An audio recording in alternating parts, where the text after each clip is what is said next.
네, 기술적 분석입니다. 자, 시장 상황 빠르게 한번 살펴보는 시간 가져보도록 하겠습니다. 자, 오늘 일요일이다 보니까 이제 내일 시장이 다시 개장을 할 텐데, 자, 한 주 동안에 어떤 섹터들이 조금 크게 움직일 수 있을지 말씀드리는 시간을 가져보도록 하겠습니다. 자, 일단 제가 바라보고 있는 가장 좋아 보이는 위치는 지금 반도체 쪽인 것 같아요. 즉, 우리나라 같은 경우는 지금 반도체 쪽이 완전 작살이 났죠. 그쵸? 지금 수출 지표들이 나왔는데, 자, 작년 동기 대비해서 우리나라 반도체 수출, 그쵸?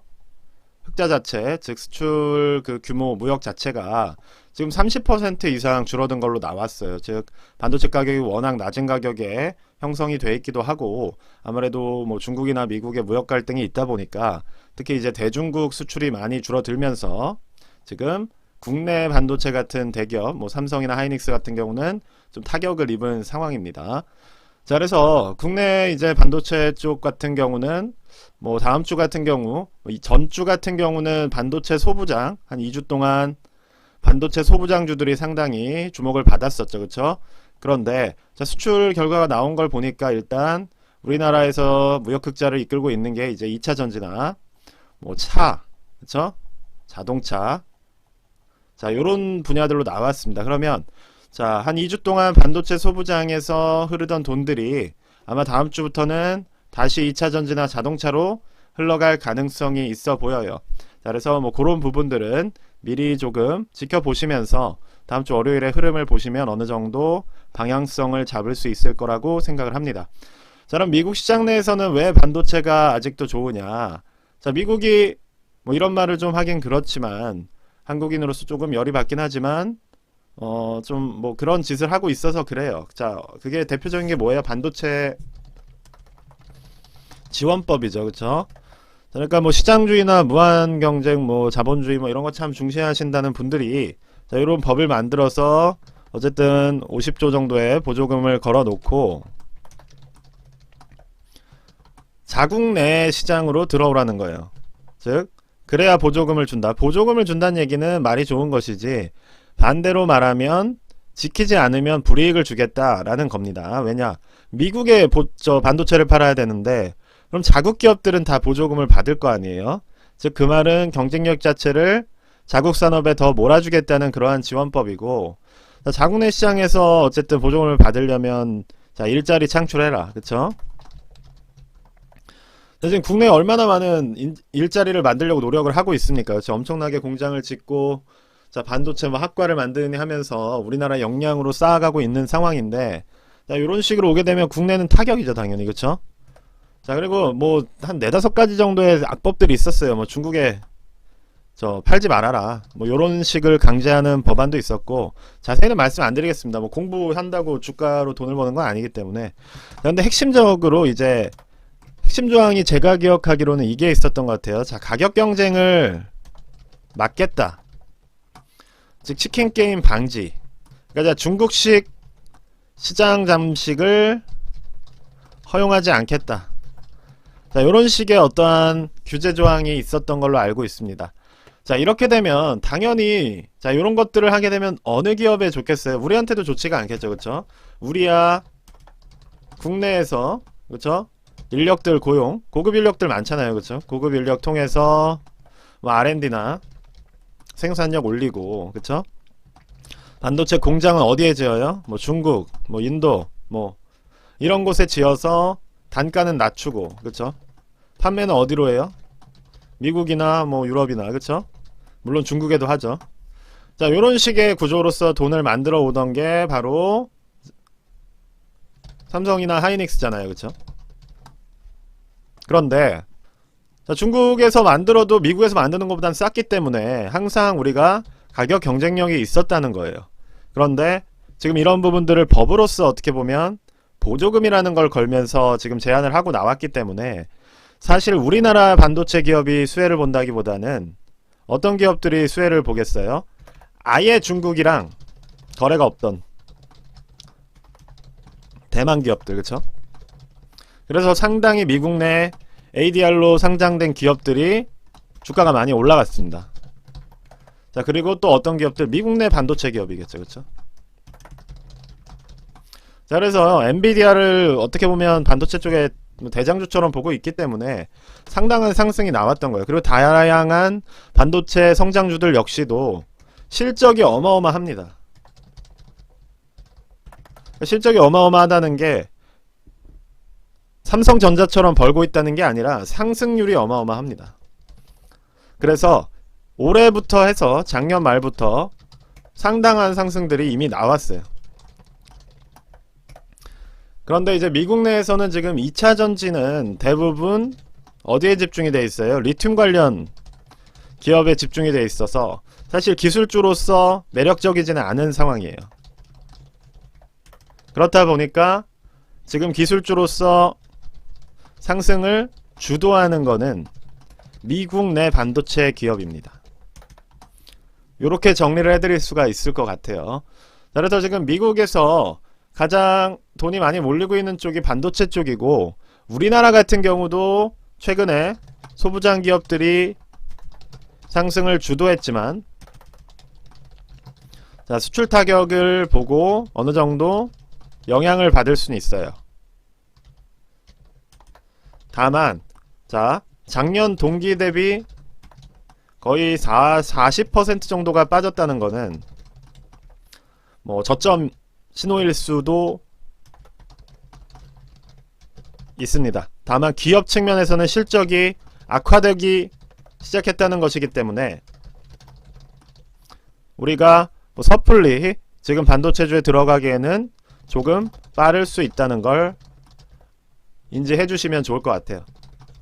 그래서 이거의 기본을 두고서 시장을 보고 공부해 주시면 되는 겁니다. 자, 그래서 한번 정리를 해드려 봤어요. 지금 국내 반도체와 미국 반도체의 차이가 뭔지.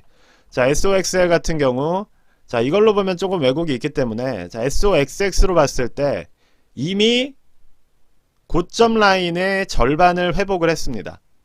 자, 재작년 10월 가격대까지도 거의 접근을 했다고 보시면 돼요. 지수상으로. 자, 그래서 여러분들께서 괴리율 때문에 생긴 이 괴리를, 그러니까 왜 세배 레버리지가 위험하고 역배열해서 하지 말라고 말씀을 드리냐면, 자, 보세요. SOXX에서는 지금 절반을 회복했는데 SOXL에서는 지금 어느 정도예요? 고점 대비? 자, 73에서 지금 18달러입니다. 그러니까 역배열해서 제가 투자를 하지 말라고 말씀을 그렇게 부르짖었던 이유가 여기 있는 거예요. 자, 여러분들께서 정말 반도체의 소신을 가지고 1년 버티셨다면 지금 이걸 보시고 아시는 분들도 있을 수 있어요. 자, 고점 대비 500입니다. 고점. SOXX를 추종하는, 자, 거의 비슷하게 가는, 자, SOXL 같은 경우가, 자, 558지수에서 지금 444까지 회복을 했는데, 자, SOXL 세배 레버리지는 어때요? 74달러에서 지금 18달러까지 밖에 회복을 못했어요. 자, 이거 지금 여기서 다 괴리율로 돈 증발한 겁니다. 그러니까 원지수는 절반을 회복했는데, 절반 이상을 회복했는데 실제 지수에서는 20% 밖에 상승이 안 나온 거예요.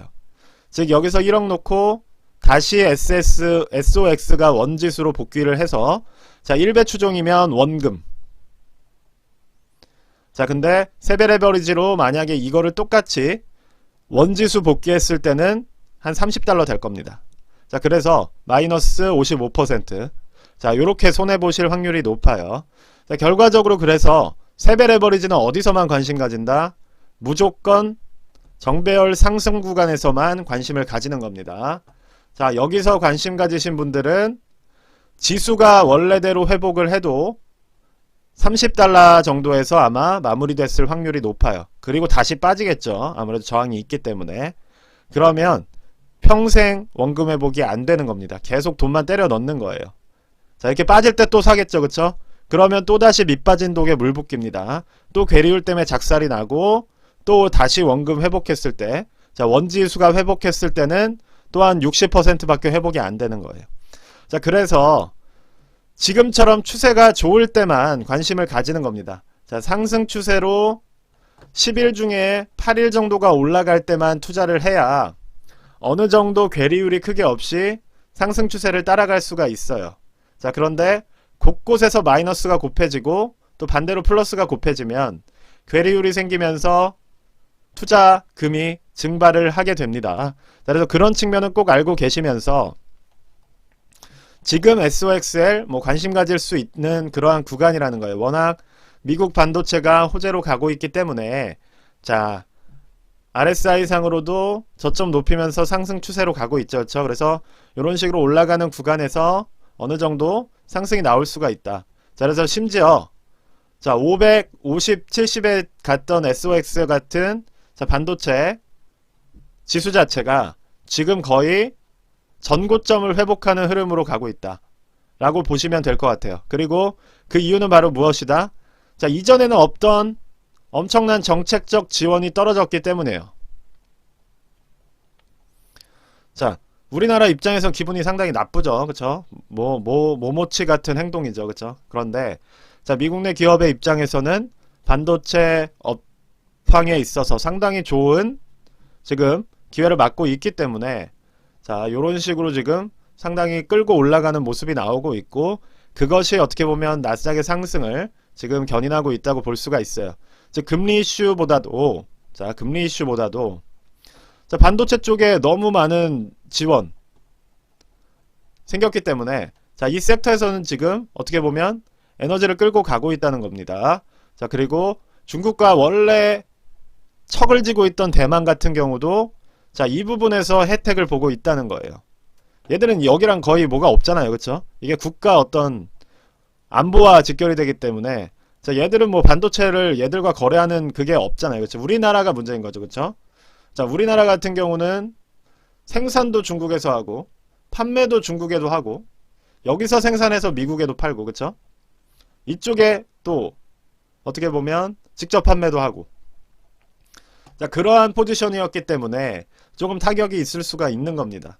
자, 그래서 참 이게 애매해요. 그렇다고 이쪽을 끊고 중국과 가자고 하면 그죠? 어차피 기술은 또 뺏겨서 얘들이 이제 그걸 대체할 수 있는 공정까지 따라오게 되면 결국 또 치킨 게임이 되는 것이고 자 그러한 여러가지 좀 어려움이 있습니다. 그래서 이럴 때일수록 좀 잘 균형 잡기를 해야 되는 그러한 상황이에요.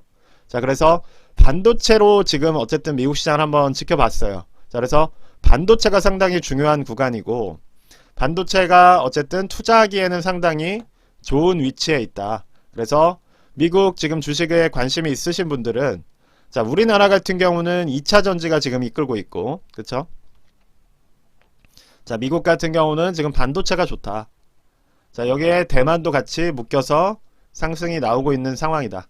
자 요렇게 정리를 드릴 수 있을 것 같습니다.